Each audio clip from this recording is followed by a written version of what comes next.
jadwal pompa untuk ibu rumah tangga. Nah, pertanyaannya adalah apakah pompa untuk ibu rumah tangga ini bersifat wajib?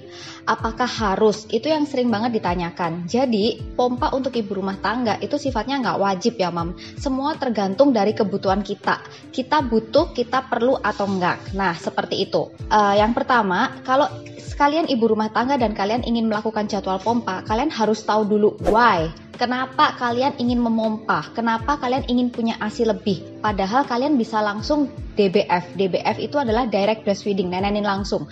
Jadi kalian harus tahu dulu kenapa. Karena apa? Alasan kenapa ini untuk mengetahui tujuan kalian. Sehingga ketika kalian nanti selama 2 tahun menyusui, kalian bisa tahu. Bukan di tengah-tengah tiba-tiba nanti kalian jadi pedot. Tiba-tiba kalian jadi berhenti untuk menyusui. Jadi ketahui dulu. Apa alasan tujuan kalian ingin memompa di tengah-tengah kalian direct breastfeeding? Itu yang pertama. Lalu, ini aku rangkum dari pertanyaan-pertanyaan dan juga aku akan memberikan solusinya langsung seperti apa. Yang pertama adalah sering direct breastfeeding bikin males pompa, apalagi lihat hasilnya nggak tentu. Nah, ini yang kita perlu tahu ya, Mam. Jika kita DBF, itu hasil pompa memang bukan patokan hasil yang sebenarnya diminum sama anak. Hasil pompa itu juga bukan patokan hasil ASI kita sebenarnya adalah sejumlah tersebut gitu loh. Karena apa? Pada saat kita DBF terus tiba-tiba kita melakukan pompa, di saat kita jam pompa itu tiba-tiba ada sinyal permintaan yang tidak biasanya dilakukan. Jadi tubuh pun juga akan menyesuaikan. Seperti itu. Jadi bukan berarti ketika hasilnya sedikit itu berarti oh ternyata ASIku tuh cuma segini toh. Ketika hasilnya nanti Mami lihat hasilnya sedikit, oh ternyata anakku minumnya cuma sedikit dong. Jadi buang semua pikiran tersebut. Karena tidak ada satupun penelitian yang bisa membuktikan seberapa banyak baby yang direct breastfeeding itu bisa minum. Seperti itu. Jadi kalau misal kalian mau tahu bayi kalian cukup atau tidak DBF-nya, kalian bisa cek langsung dari pampersnya, cek langsung dari seberapa sering dia ganti pampers, seberapa sering dia pipis, seperti itu. Yang kedua, tidak bisa mengatur waktu karena babynya rewel. Nah, pompa untuk mami yang direct breastfeeding itu sebetulnya nggak perlu lama-lama karena fokus utama kita adalah direct breastfeeding. Jadi pompa ini tujuannya tuh sifatnya tuh hanya memanipulasi ya, Mam. Jadi cuma perlu dilakukan 10-15 menit aja, nggak perlu berlama-lama. Dan lakukan tepat di saat anak kalian selesai DBF. Kebanyakan kita itu setelah anak DBF, anak kan tidur. Kita pegang handphone dulu, kita Instagraman dulu, kita ini dulu lah, itu dulu. Akhirnya apa? Ketika kita melakukan aktivitas itu, tiba-tiba si anak udah bangun lagi. Jadi nggak ada jadwal pompanya, nggak bisa mompanya. Makanya setelah anak kalian DBF selesai, saat itu juga kalian harus wajib langsung pompa. Itu yang solusi pertama. Yang kedua, kalau semisal kalian mau lakukan untuk memperingkas waktu, kalian bisa lakukan nenenin sambil pompa. Jadi semisal yang kiri kalian nenenin, yang kanan kalian pompa. Seperti itu. Itu karena apa? Saat kayak gitu, itu sebetulnya ketika kita melakukan hal itu juga, itu merangsang seperti kita tuh nyusuin anak kembar. Jadi kalau anak kembar itu kan kita nyusuin 2 ya, Mam ya. Semua terstimulasi. Jadi itu ketika nanti yang sebelah kiri kalian mengalami LDR, yang sebelah kanan pun juga bisa ikutan LDR dan hasil pompa kalian pun juga akan meningkat. Terus lakukan memang sambil kalian duduk ya, Mam ya. Nggak bisa kita lakukan itu sambil tidur-tiduran. Dan di saat anak kalian usia 0 sampai 6 bulan, ini adalah saat yang tepat sekali karena anak tuh belum banyak tingkahnya seperti itu kan. Jadi anak tuh masih nurut kalau dinenenin. Jadi coba dulu, jangan kalian coba bayangkan ya, ketika kalian melihat ini jangan coba bayangkan gimana ya caranya nenenin duduk sambil satunya pompa, itu pasti ribet. No, tapi kalian harus praktekkan. Ingat, semua itu terbentuk karena kebiasaan. Dari kebiasaan kita akhirnya jadi belajar dan jadi mengerti caranya seperti apa. Yang ketiga, nggak ada waktu. Itu banyak banget alasan mama-mama, ibu rumah tangga selalu beralasan gak ada waktu. Waktu itu kita yang buat. Oke, kita sempet Instagraman, kita masih sempet lah kita mau makan, kita masih sempet mandi. Contoh paling simpel adalah ketika kita kebelet pup, mau gak mau, walaupun kita posisi mungkin nenenin anak, kita pasti tinggal untuk pup. Atau kalau nggak kita tahan, tapi begitu selesai anak nenen, kita pasti langsung pup. Berarti sebetulnya ada kan waktu. Waktu kita kebelet pup itu adalah waktu yang urgent. Nah, jadi buatlah pompa ini seolah-olah waktu kalian seperti kebelet pup. Jadi itu adalah suatu waktu yang tidak bisa ditunda dan harus dilakukan saat itu juga. Seperti itu, Om. Jadi waktunya itu bukan nunggu ada waktu, tapi waktunya yang kita buat. Seperti itu.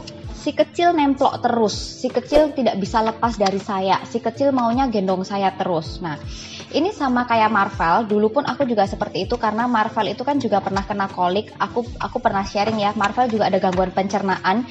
Jadi di mana dia itu maunya tuh kayak sepanjang hari tuh nenen terus. Solusinya apa? Kalian sediakan cooler bag. Cooler bag itu sudah diisi dengan ice gel dan sudah di dalamnya tuh ada botol pompanya, ada perlengkapan pompa termasuk mesinnya. Nah, di saat kalian mau kemana pun bawa itu si cooler bag. Jadi semisal nih kalian tiba-tiba duduk di ruang tamu, ya udah cooler bagnya di sini. Saatnya jam pompa, udah kalian langsung pompa, langsung buka sendiri, langsung bisa pakai. Itu nggak perlu ada bantuan, nggak perlu ada apapun, kalian sudah bisa lakukan sendiri. Itu yang aku dulu lakukan ya, Mam ya. Jadi aku dulu juga sempat nggak ada suster dan aku bisa lakukan itu, bisa lakukan sendiri. Hasil pompanya juga aku bisa langsung tuangkan, bisa langsung masukkan, bisa langsung simpen di ice gelnya tersebut di dalam cooler bag. Jadi aman sekali. Nggak ada asisten rumah tangga, nggak ada ART, masih harus urus kakaknya. Ini kondisi yang semisal anaknya anak kedua dan masih ada kakak. Nah, jadi kayak gini, sekarang itu intinya sudah banyak sekali media yang memudahkan kita untuk ibu menyusui. Jadi kita juga punya pompa yang hands free.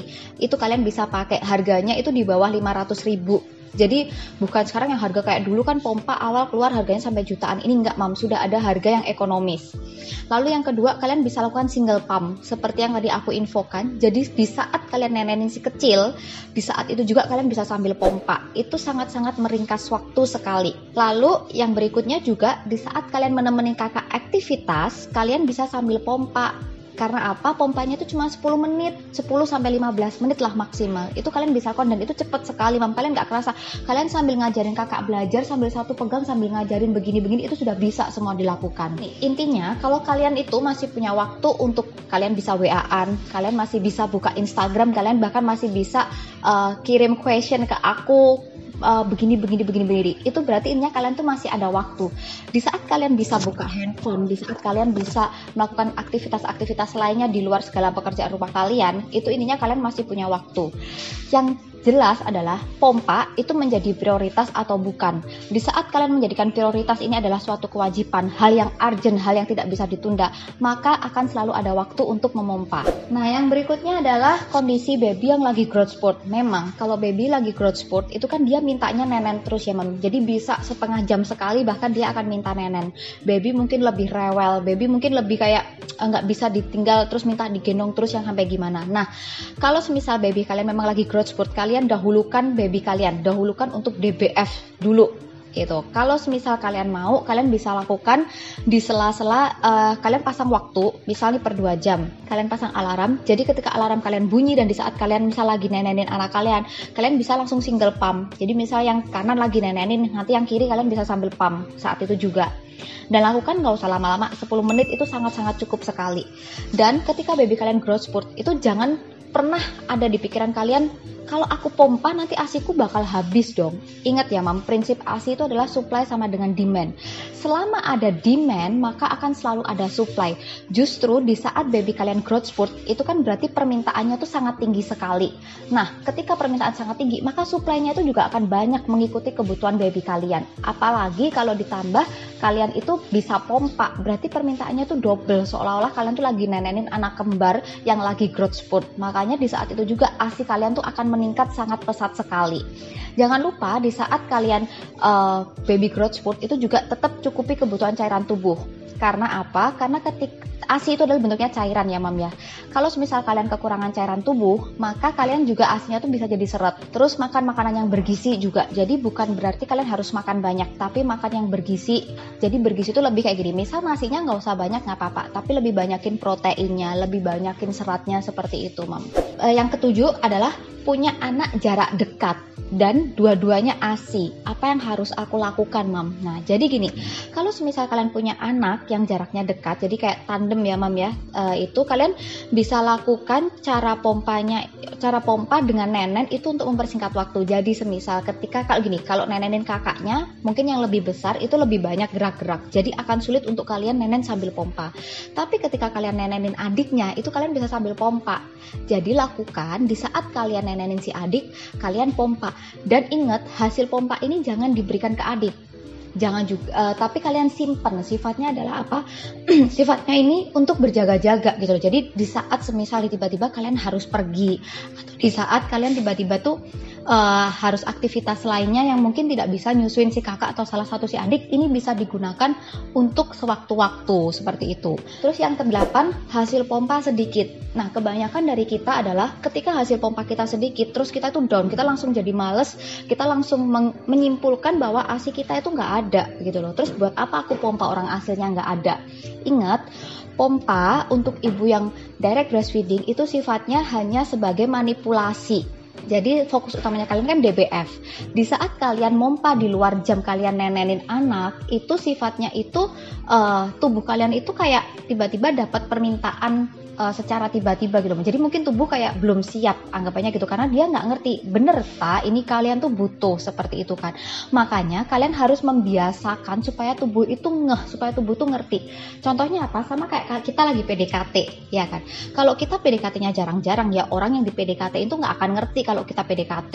Tapi semakin intens kita PDKT, semakin sering kita kirim pesen, semakin sering kita misal nge-like fotonya, semakin sering misal kita anterin dia makanan, kita kalau dia misal butuh apa, kita selalu ada untuk dia. Dia akan ngerti kalau kita itu lagi PDKT sama dia. Nah, itu sama juga yang dilakukan ke tubuh.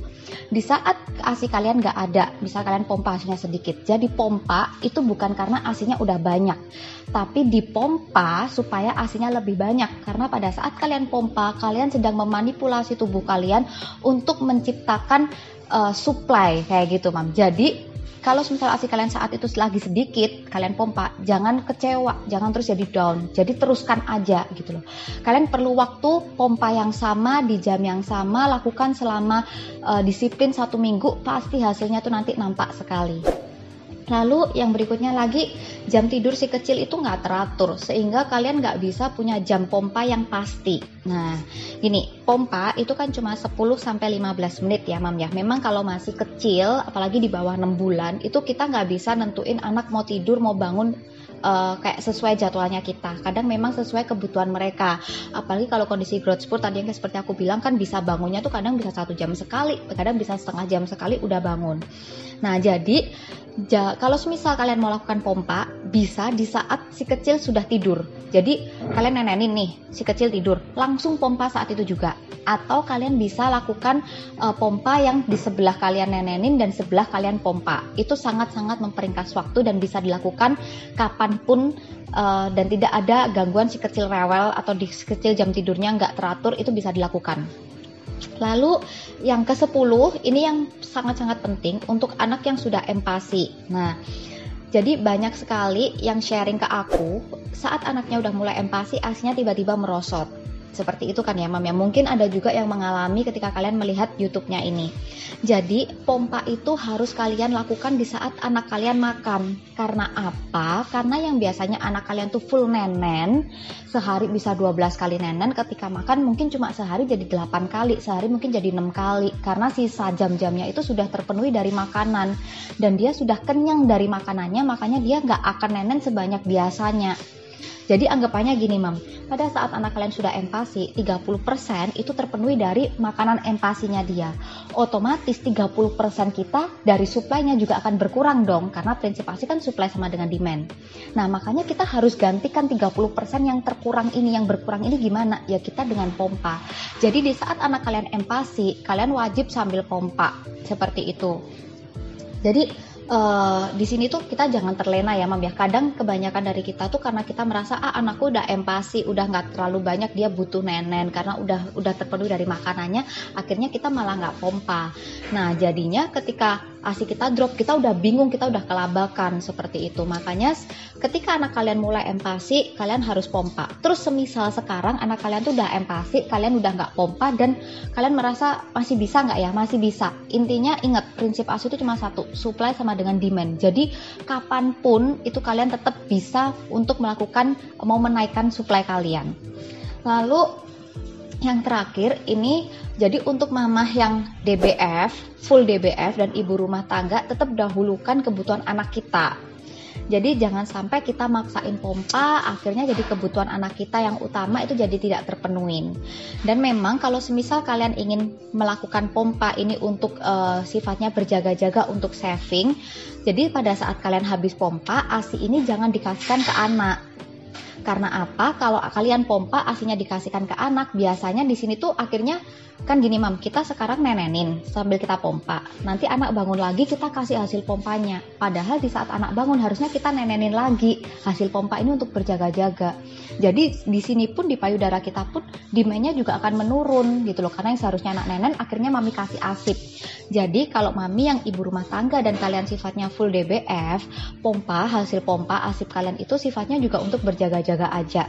Karena gini mam, ke depan kita tuh nggak ada yang tahu ya. Kalau kita dikasih sehat itu syukur sekali, ya kan. Kita dikasih kuat syukur sekali. Tapi kalau tiba-tiba kita kena sakit, terus tiba-tiba kita misal kayak aku kemarin tuh diare yang sampai sehari bisa 20 kali aku pup kayak gitu, itu benar-benar lemes banget dan harus minum antibiotik, itu udah jelas nggak bisa nyusuin. Terus anak kita mau minum apa? Nah itu bisa kita pakai ASIP kita yang berjaga-jaga tadi. Makanya kenapa kalau kalian tanya ke aku, kalau untuk Mam Uung sendiri bagaimana? Apakah ibu rumah tangga yang full DBF itu wajib untuk pompa? Aku akan menjawab ya, karena sifatnya adalah untuk berjaga-jaga. Ke depan kita nggak ada yang tahu, kita bukan peramal, kita bukan dukun yang bisa ngeramal masa depan kita seperti apa.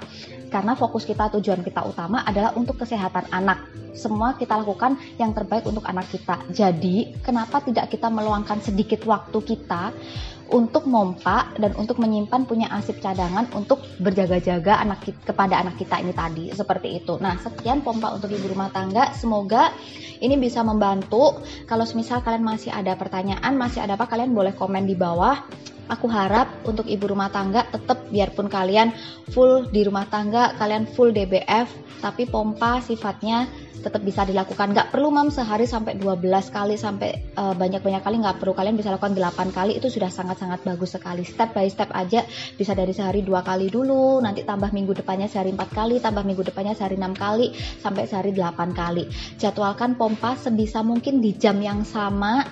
Terus untuk durasinya cukup 10-15 menit saja. Dan jangan lupa tetap penuhi nutrisi tubuh kalian dengan Mam Uung.